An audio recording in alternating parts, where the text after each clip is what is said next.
500 টাকায় একটি শার্ট বিক্রয় করে কিছু ক্ষতি হয়, শার্টটি 700 টাকায় বিক্রয় করা হলে যা ক্ষতি হয়েছিল তার 3 গুণ লাভ হতো, শার্টটির ক্রয় মূল্য কত? আমাদের কাছে সেটা জানতে চাইছে। আমরা ডিরেক্ট ক্রয় মূল্যটাই ধরে নেই, ধরি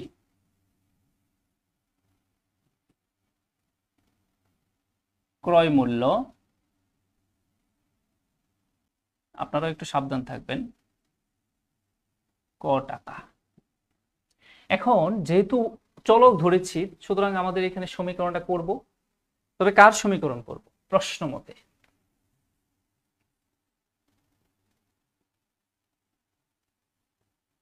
খেয়াল করেন তারা বলছে যে 500 টাকায় একটি শার্ট যদি বিক্রয় করেন তাহলে কিছু ক্ষতি হয়, তাহলে ক্ষতি আমরা বের করি কিভাবে?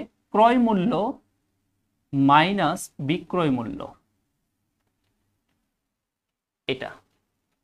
এখন এই শার্টটা 700 টাকায় বিক্রি করলে এই যে ক্ষতিটা হয়েছে, এই ক্ষতির 3 গুণ লাভ হয়। তাহলে লাভ কিভাবে বের করি? বিক্রয় মূল্য মাইনাস ক্রয় মূল্য, এই তো লাভ। এখন এই পাশে আপনার এই পাশ থেকে কত গুণ বেশি আছে এটা একটু ভাই বুঝতে হবে। এই পাশটা থেকে ওই পাশে কত গুণ বেশি আছে, খেয়াল করেন 3 গুণ বেশি আছে, খুব ইম্পর্টেন্ট জিনিস।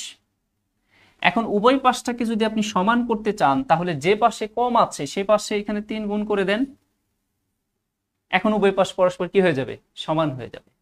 এখন যদি প্রশ্নে 3 গুণ না বলে দ্বিগুণ বলতো, 4 গুণ বলতো, 5 গুণ বলতো, তাহলে গুণটা আপনি কোন পাশে করতেন সেটা মাথায় রাখবেন। বুঝতে পেরেছেন? যে পাশটা কম সেই পাশটা আমরা গুণ করে দেব, তাহলে উভয় পাশটা সমান হয়ে যাবে। ওকে, তাহলে আমরা গুণটা করে দেই এখন। 3 ক মাইনাস 3 পাশে 15 আর 700 মাইনাস ক,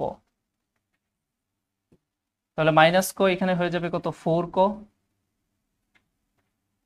আর 700 আর এখানে কত? 1500, 7 আর 15 22। এখন আমরা 4 দিয়ে ভাগ করে দিই, তাহলে আনসারটা চলে আসবে।